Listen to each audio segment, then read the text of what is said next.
দুঃখী রে বন্ধু আমি বড়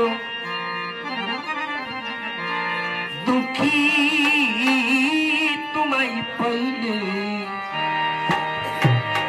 আমি হইতাম বড় সুখী।